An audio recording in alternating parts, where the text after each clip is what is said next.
अरे बच्चों नमस्कार, मैं राकेश विश्वकर्मा उत्कृष्ट विद्यालय भौरीवन से आज हम पुनः एक नेक्स्ट टॉपिक कार्य ऊर्जा प्रमेय के बारे में अध्ययन करेंगे। इसके पहले की क्लासेस में हमने गतिज ऊर्जा के बारे में व्यंजक हल किया था। यदि गतिज ऊर्जा के बारे में जो प्रमेय सिद्ध किया था कि गतिज ऊर्जा क्या है, उसके लिए सिद्ध कीजिए कि 1/2 mv²। यदि वह समझ में आ गया है तो ये कार्य ऊर्जा प्रमेय हमें बहुत ही आसान तरीके से समझ में आ जाएगा। तो चलिए अपन देखते हैं कि सबसे पहले कार्य ऊर्जा प्रमेय होता क्या है। तो कार्य ऊर्जा प्रमेय का मतलब क्या है कि किसी बल द्वारा किया गया कार्य उनकी गतिज ऊर्जाओं में परिवर्तन के क्या होता है, बराबर होता है। कि किसी बल द्वारा किया गया कार्य उनकी गतिज ऊर्जाओं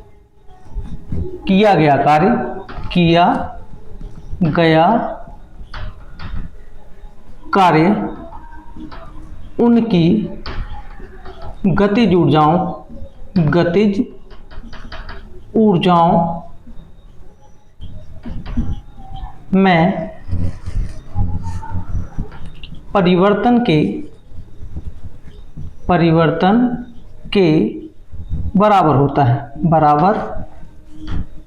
होता है। किसी बल द्वारा किया गया कार्य उनकी गतिज ऊर्जाओं में परिवर्तन के बराबर होता है। कैसे अपन देखें कि माना कोई वस्तु है जिसका द्रव्यमान कितना है, m है। माना कोई वस्तु जिसका द्रव्यमान कितना है, m है, वह प्रारंभिक वेग किससे गतिमान है, u से गतिमान है। प्रारंभिक वेग वो u से क्या है, गतिमान है। अब उस पर क्या लगाया गया, बल लगाया गया। तो F बल लगाने पर जैसे ही F बल लगाया जाता है तो उस वस्तु के वेग में क्या होता है, परिवर्तन होता है, अर्थात त्वरण उत्पन्न होता है। और उस वस्तु का जो अंतिम वेग है वो कितना हो जाता है, v हो जाता है। उस वस्तु का अंतिम वेग कितना हो जाता है, v। द्रव्यमान वही का वही रहेगा, m, और वो वस्तु कितनी दूरी विस्थापित हो गई, s दूरी क्या हो गई, चली गई। ठीक है, यानी कि अपन जब देख रहे थे तो उस वस्तु का वेग मान लो 10 किलोमीटर प्रति घंटे था।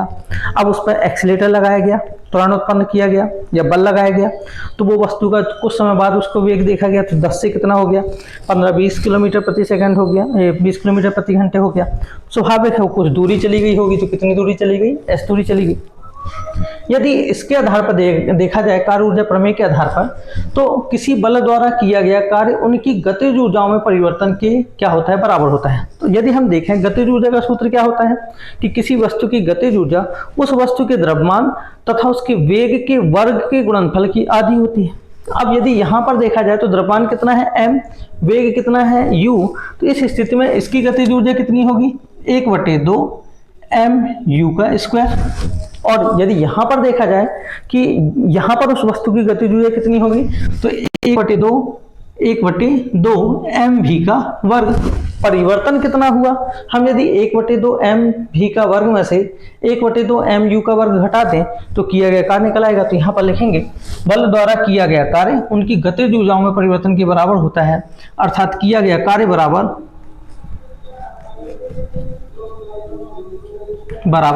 कितना, 1/2 mv का वर्ग माइनस 1/2 mu का वर्ग। यह क्या है, कार्य ऊर्जा प्रमेय है। यानी कार्य ऊर्जा प्रमेय कितना है, 1/2 mv का वर्ग माइनस 1/2 mu का वर्ग। चलिए अपन इसे सिद्ध करते हैं। तो यहाँ पर व्यंजक हम मानते हैं यही भाषा।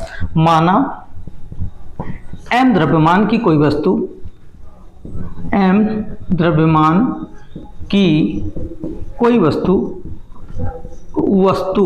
प्रारंभिक वेग u से गतिमान है, माना m द्रव्यमान की कोई वस्तु प्रारंभिक वेग u से गतिमान है। F बल लगाने पर उस वस्तु के वेग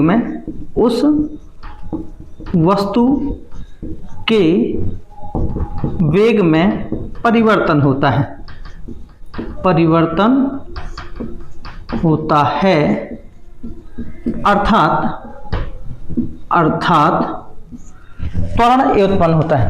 त्वरण ए उत्पन्न होता है, उस वस्तु के वेग में परिवर्तन होता है अर्थात त्वरण उत्पन्न होता है तथा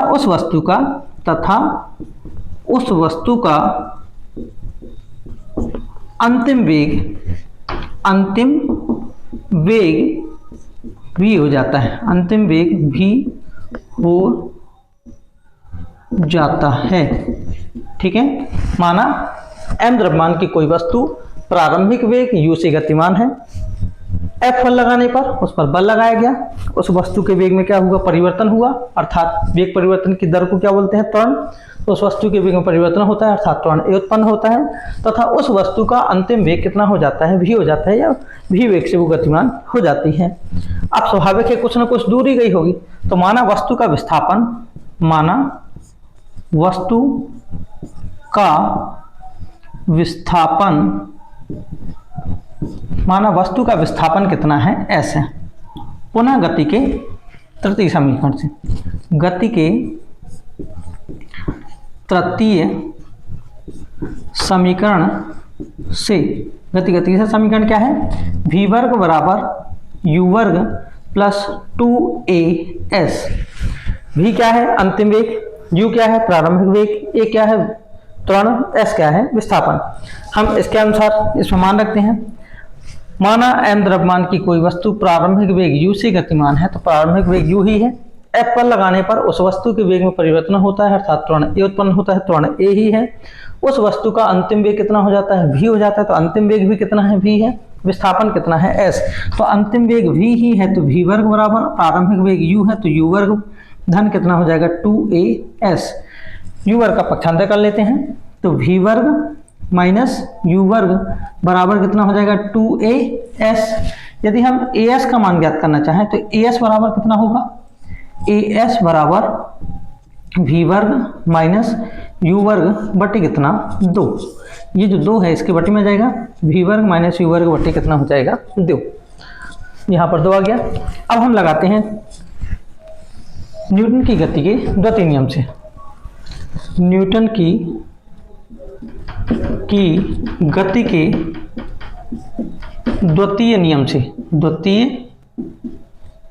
नियम से क्या कहते हैं, न्यूटन की गति के द्वितीय नियम से F बराबर ma, बल बराबर द्रव्यमान गुणित त्वरण। तो F बराबर कितना हो जाएगा, m कितना a। ठीक है, F बराबर ma। अब यहाँ पर बल द्वारा किया गया कार्य, बल द्वारा किया गया कार्य बराबर क्या होता है, बल गुणित विस्थापन, बल गुणित विस्थापन, या W बराबर कितना हो जाएगा, F का मान, F इंटू विस्थापन कितना है, S। F का मान रखने पर, F का मान रखने पर कितना हो जाएगा, W बराबर F की जगह कितना हो जाएगा, M, A कितना हो जाएगा, S। एस का मान अपने पास है, इसको दे देते हैं समीकरण 1, यहाँ लिख देते हैं समीकरण 1 से एस का मान रखने पर कितना हो जाएगा, W बराबर m, और एस का मान कितना है, v वर्ग माइनस u वर्ग बटे कितना, 2। v वर्ग माइनस u वर्ग बटे कितना, 2। या हम कह सकते हैं W बराबर कितना हो जाएगा, m का गुणा कर देते हैं, तो mv वर्ग माइनस mu वर्ग बटे कितना, 2। 2 को अलग अलग बटे कर देते हैं, तो W बराबर कितना हो जाएगा, 1/2 mv वर्ग माइनस 1/2 mu वर्ग। अब यहाँ पर ये v वर्ग की ऊर्जा का, ये जब v वेग था, v क्या है, अंतिम वेग था, तो गतिज ऊर्जा 1/2 mv का वर्ग, और प्रारंभिक वेग में गतिज ऊर्जा कितनी है, 1/2 mu का वर्ग। अर्थात किसी बल द्वारा किया गया कार्य उनकी गतिज ऊर्जाओं में परिवर्तन के क्या होता है, बराबर होता है। यही किया गया कार्य है, यही कार्य ऊर्जा प्रमेय है, कार्य ऊर्जा प्रमेय है, या फिर यही क्या करना था, सिद्ध करना था। तो बहुत ही आसान तरीके से अपन ने देखा। इसकी भाषा एक बार पुनः देख लेते हैं कि माना m द्रव्यमान की कोई वस्तु प्रारंभिक वेग u से गतिमान है, उस वस्तु पर जब F बल लगाया जाता है तो वस्तु के वेग में त्वरण उत्पन्न होता है, तथा उस वस्तु का अंतिम वेग कितना हो जाता है, v हो जाता है। माना वस्तु का विस्थापन कितना है, s है। यही भाषा अपन यहाँ पर लिख लेंगे। गति का तीसरा समीकरण लगाएंगे, v वर्ग बराबर क्या होता है, u वर्ग प्लस 2s, पूरे मान वही हैं तो वही आ जाएगा। यहाँ से हम क्या करते हैं, u वर्ग का पक्षांतरण करते हैं, तो v वर्ग प्लस यू वर्ग की जगह क्या हो जाएगा माइनस यू वर्ग बराबर कितना हो जाएगा 2as। as का मान ज्ञात करेंगे तो 2 इसके क्या हो जाएगा बट्टे में चला जाएगा, तो as बराबर v वर्ग माइनस u वर्ग बटे कितना 2। अब न्यूटन की गति के द्वितीय नियम से बल बराबर क्या होता है द्रव्यमान गुणित त्वरण। अब हम बल द्वारा किया गया कार्य ज्ञात करेंगे तो बल कार्य बराबर क्या होता है बल गुणित विस्थापन, या w बराबर f इंटू विस्थापन कितना माने थे s। f का मान अपने पास है, f बराबर कितना होता है ma, तो यहाँ पर मान रख देते हैं ma इंटू कितना हो जाएगा s। as का मान अपने पास समीकरण 1 में है, तो as का मान रखने पर तो कितना हो जाएगा w बराबर m, as की जगह v वर्ग माइनस u वर्ग बटे कितना 2, m का यहाँ गुणा कर देते हैं तो m v वर्ग माइनस m u वर्ग बटे कितना 2, या 2 का अलग अलग कर देंगे यहाँ पर तो 1/2 m v का वर्ग माइनस 1/2 m u का वर्ग। यही कार्य ऊर्जा प्रमेय है। इस प्रकार से हमने कार्य ऊर्जा प्रमेय बहुत ही आसान तरीके से देखा, और यह भी क्वेश्चन परीक्षा की दृष्टि से बहुत ज़्यादा इंपॉर्टेंट है, परीक्षा में कई बार पूछा गया है, अतः सभी बच्चे इसे बहुत ही आसान तरीके से हल करेंगे। मेरे ख्याल से सभी बच्चों को समझ में आ गया होगा।